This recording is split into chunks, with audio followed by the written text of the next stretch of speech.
It's your boy Evie. You're watching Evie Family ENT. And if you like what you see, hit that like button.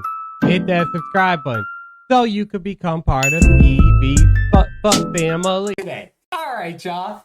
As the world turns, thank you, Laura. I'm trying to get you, like, at least 3 of your requests out the way as fast as I possibly can. So you can have a good day at work and not be up all night and be tired like I am every day at work and every day at home and every day of my life. But as the world turns, Eminem. I've heard this one off the Slim Shady LP. I've heard every other song off the Slim Shady LP except for the Come On Everybody. I don't know how I missed it, but this is not that case because I know this song. I love this song. So, yes, I've heard it. So without further ado, y'all, let's get into it. Let's go. The storytelling on here is immaculate.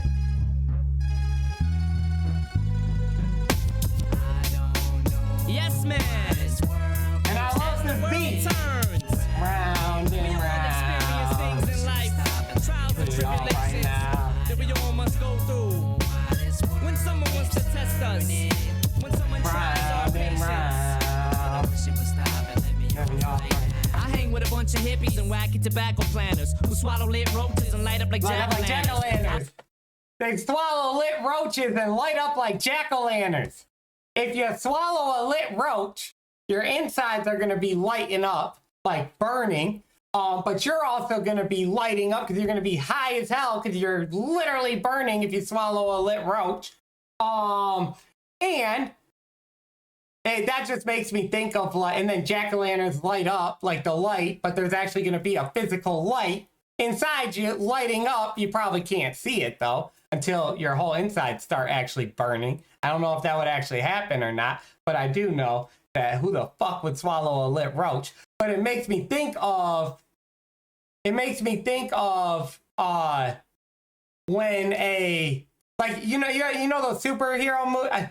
I'm not talking about Avengers and all that, but remember, like in comics and stuff, or like Halloween movie, anything that it's got like someone in their like whole chest is like lighting up fucking all red, but from the inside, like on animes and from animes, that's what I was talking about. On animes, if you watch like My Hero Academia or Full Metal Alchemist, any anime show really. And it like shows like the chest burning. That's what that makes me think of. It's just the visual it gives me. I know, man. I know. Hippies and I don't wacky know tobacco why. planters who swallow lit roaches and light up like jack-o'-lanterns. Outsiders, baby, and we suing the courts because we dope as fuck and only get it two in the store. They never should have ordered me out of reform school. Deformed fool, taking the shit in the warm pool till they threw me out the Ramada Inn. I said it wasn't me, I got a twin. Oh my god, it's you, not again. It all started when my mother took my bike away because I murdered my guinea pig and stuck him in the microwave. After that, it was straight to the 40 ounces. Slapping teachers and jacking off in front of my counselors. Class clown freshman, dressed like Les Nessman. Fuck the next lesson, I passed the test guessing. And all the other. Fuck the next lesson, I'll pass the guess testing. I mean, I'll pass the test guessing. Literally 99% of my school. But for some reason, I was actually very good at passing tests guessing.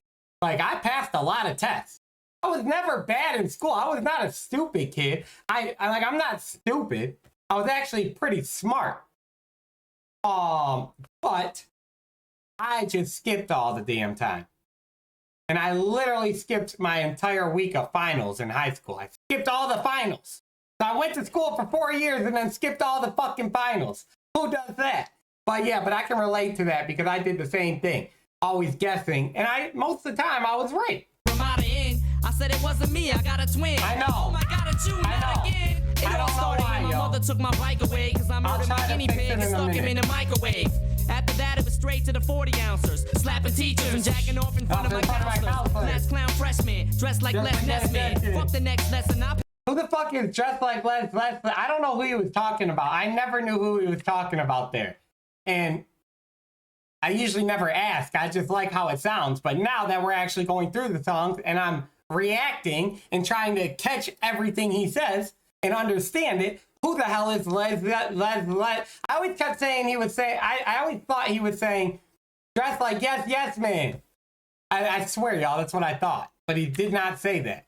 He's saying someone's name, but I don't know who the hell that is. It all started when my mother took my bike away, cause I murdered my guinea pig and stuck him in a microwave. After that, it was straight to the 40 ounces. Slapping teachers, jacking off in front of my counselors. Class clown freshman, dressed like Les Nessman. Fuck the next lesson, I passed the test guessing. And all the other kids said, Eminem is a diss head. He'll never last, only class he'll ever pass is spit.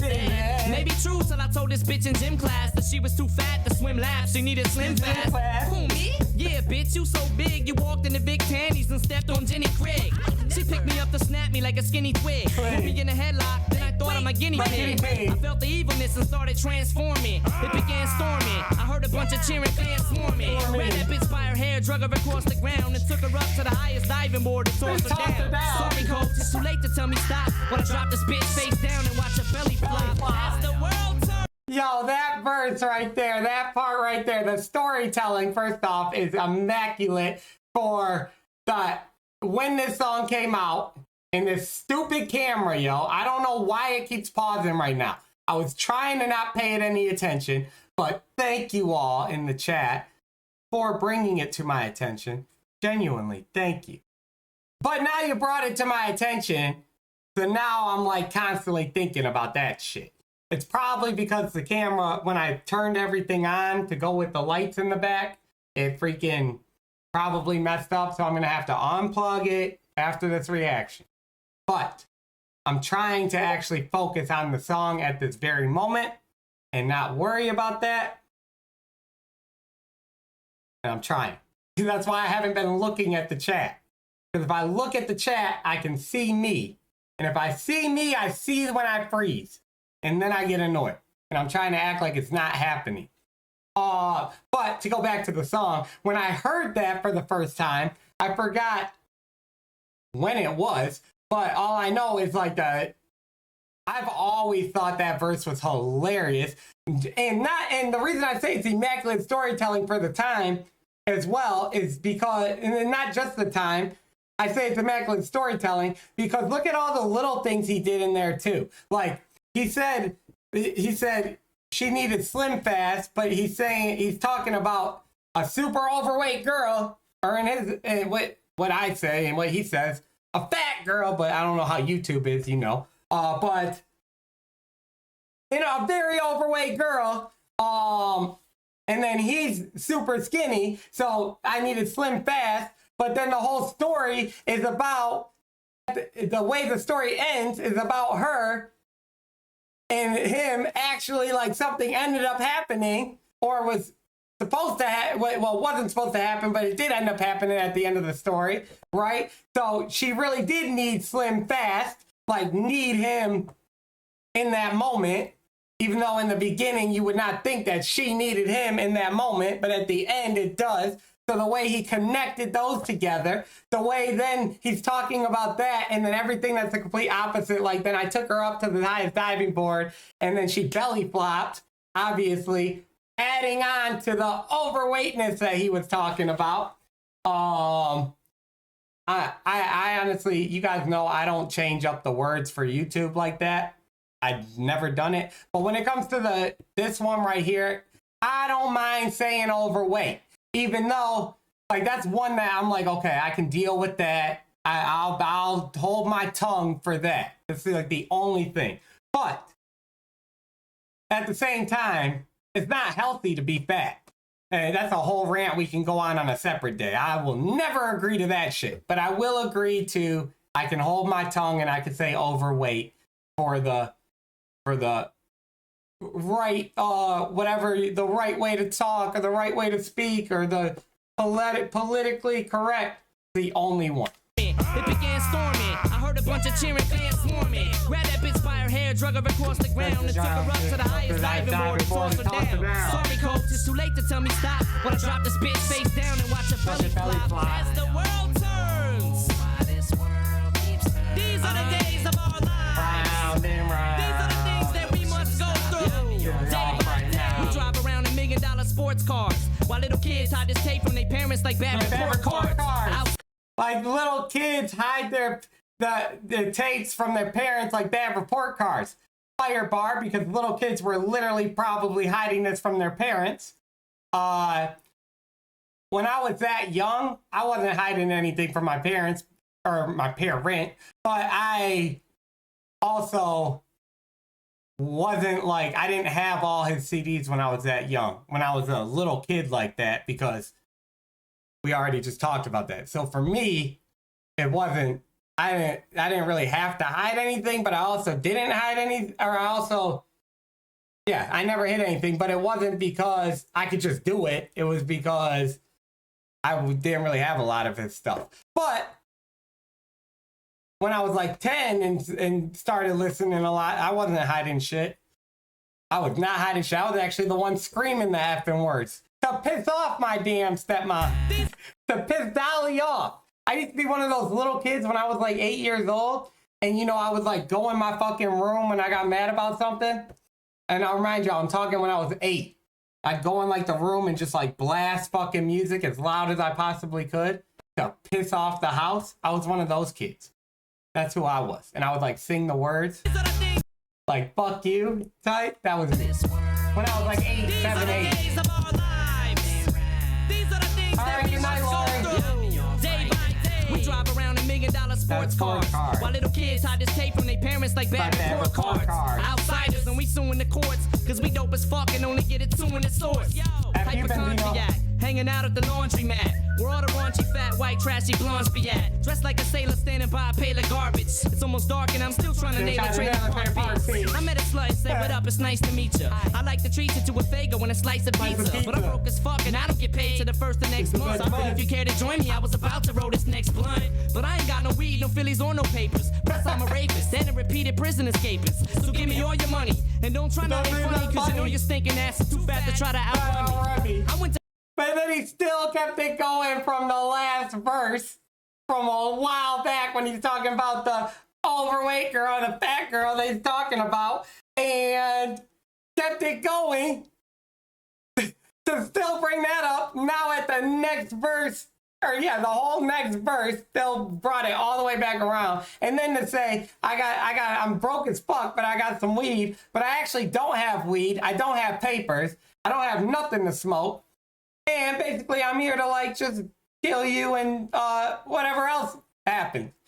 And like, and he's saying it like this girl is supposed to get excited for that. Like he said, hey, you know, maybe this is something you would want to hear. Like, who the hell thinks of shit like that at this age? I mean, at this, who thinks of anything like that to write in a rap ever? Honestly, I could never come up with a story like this. But I think this is an amazing story. Just because of how funny, comedic it is, how, like, you could picture everything he's saying, how he made everything come together on this song, and all while doing it on his second album ever, but his first one to get big ever. At the time, in the age he was in. And I don't get paid till the first of next month. Sorry. But if you care to join me, I was about to roll this next blunt. But I ain't got no weed, no Phillies, or no papers. Plus I'm a rapist and a repeated prison escapist. So give me all your money and don't try nothing funny, cause you know your stinking ass is too fat to try to outrun me. I went to grab my gun, that's when the ass put it on me. With an uppercut, hit me with a basket of laundry. I fell through the glass door, started causing a scene, slid across the floor and flew right into a washing machine. Jumped up with a broken back. Thank God I was smoking crack all day and doped up on coke and snatch. All I wanted to do was rape the bitch and snatch her purse. Now I wanna kill her, but so I gotta catch her first. Ran through Rally's parking lot and took a shortcut. Saw the house he ran up in and shot her fucking porch up. Kicked the door down to murder this divorce slut. Looked around the room, that's when I seen her bedroom door shut. I know you're in there, bitch, I got my gun cocked. You might as well come out now, she said. I walked in and all I smelled was Liz Claiborne. And seen her spread across the bed naked watching gay porn. She said, she spread across the bed naked watching gay porn. But yet, like, yo, this girl, well, whatever is up with this fucking girl. Like, just this is what I always think of when I hear this part of the story. Or once I get to like this part of the song. What visually goes on in my head every time is like, just imagine you're this guy going up to someone, saying the crazy shit you're saying. Like today we would call that like trolling, right? But he was doing it in a fucking serious way where he's like, yo, like, yeah, I just got out of prison. I'm here to do this. Obviously, none of that shit's gonna work. Like, what the fuck? And I picture that, but then just imagine being that crazy to actually like go and talk to someone and introduce yourself the way he did. And then, so you already gotta be crazy to do that. But then you find someone crazier than you that turns around and has a fetish for that shit. What in the entire hell is going on here? And why does this come in, pause, why does he think about this? Why, how did he think of a story like this? That's what I'm trying to figure out. I just don't know where the story came from at all. In there, bitch, I got my gun pop. You might as well come That's out now. hilarious. She said, come in, it's unlocked. I walked in and all I smelled was Liz Clayborne. I seen her spread across the bed naked watching gay porn. She said, come here, big boy, let's get acquainted. I turned around the run, twisted my ankle and sprained it. She came at me at full speed, nothing could stop her. I shot her 5 times and every bullet bounced off her. I started to beg, no, please let go. But she swallowed my fucking leg roll like an egg roll. With one leg left, now I'm hopping around crippled. I grabbed my pocket knife and sliced off her right nipple. Just trying to buy me some time, then I remember this magic trick. Go, gadget, dig. Whip that shit out, and ain't no doubt about it. I love that part. We're going back for that part. That's my favorite part. Go, gadget, dig. I'm gonna use that one day. I swear I'm gonna say that to someone. Not as an initial pickup line. It's gotta be a girl like I've been talking to, and she knows that I do stupid shit at this point. And then I'm gonna do that in the middle of us doing something, or like right at the end of a wonderful night, right? Or at least for me, my part of the end, I'm gonna be like, go, gadget, dick. That's how I'm gonna end it. I'm doing that. I swear I'm doing that one day. It's just I never think of it until I've thought of that same thing for every time I hear this song. But I'm never thinking about that when those times, when that scene is going on. It's only when I hear this song. So I have to like write a note or something, have Alexa like remind me or something. Because I need to do that. I'm marking that off my list, and I mean that genuinely. I'm doing that shit. I turned around the run, twisted my ankle and sprained it. She came at me at full speed, nothing could stop her. I shot her 5 times and every bullet bounced off her. I started to beg, no, please let go, but she swallowed my fucking leg hole like an egg roll. With one leg left, now I'm hopping around crippled. I grabbed my pocket knife and sliced off her right nipple. Just trying to buy me some time, then I remember this magic trick. Go, gadget, dig. Whip that shit out, and ain't no doubt about it. It hit the ground, caused an earthquake and power outage. I shouted now, bitch, let's see who gets the best. Stuck that shit in crooked and fuck that fat slut to death. Come here, bitch. Come here, take this motherfucking dick, bitch. Come here. And as we go along, throughout the days of our lives, we all face small obstacles and challenges. And then, like, we all face small obstacles and challenges. But then the whole last verse, like, I didn't even talk about that. He made sure to throw in those lines, like, she swallowed my leg whole like an egg roll. Like, clearly he's still adding that on to because of how big she is. And then also, he said, I shot her and every bullet bounced off her. Clearly because of how big she is. So it's just like fire that he was able to do that and come up with all these different things added to just keep telling her how big she is, you know, through the whole song. And as we go along, throughout the days of our lives, we all face small obstacles and challenges every day that we must go through.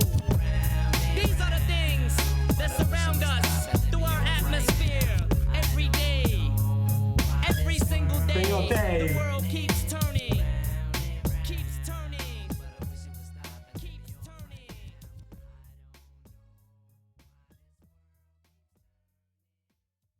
Hilarious, yo. Not even gonna lie, like, I love that song, y'all. I don't know if you guys noticed that or not. I love that song. I just wish, like, that was a song that I wish I've never heard before. It's songs like that I wish that I would have never heard before doing a reaction. You know, that one or like Insane. Well, actually, I don't know. I'm kind of happy I heard Insane before doing a reaction. Or like Puke, or like My Mom, or the favorite, Rain Man. But there's one more. Oh, Fact. I wish that I would have never heard these type of songs before, because it literally would make it so much better. But I can't. Even if I wanted to, I could not fake. Not like these are a one-time thing. You get the one reaction the one time. I don't think anybody could ever fake. Acting like it's their first time listening to any of those specific songs that I named, because of just how outrageous and how either hilarious they are or fucking like wild as shit, like Insane. I don't like that song. You know, all the stuff he's talking about in there, and I'm one that I think 90% of the stuff that he talks about is hilarious. Like, I think it's funny, right? A lot of people get offended and shit. Me, I think it's funny, but not that one. That one, I don't get offended. That one's too wild for me to even like any which way enjoy listening to. If you guys get my drift of like what I'm trying to say. But I don't want anyone to like think that I'm getting offended by it. No. We don't get offended over here. We don't get offended on this channel. I'm not one of those people that get offended by really anything. There's not a lot in this world that can get me offended, like honestly offended. I don't think you're gonna come up with anything, really. You'll just piss me off a lot, but never be offended. All right. Thank you for that one, Laura. I wish that I've already heard that song. I mean, I wish that I never heard that song.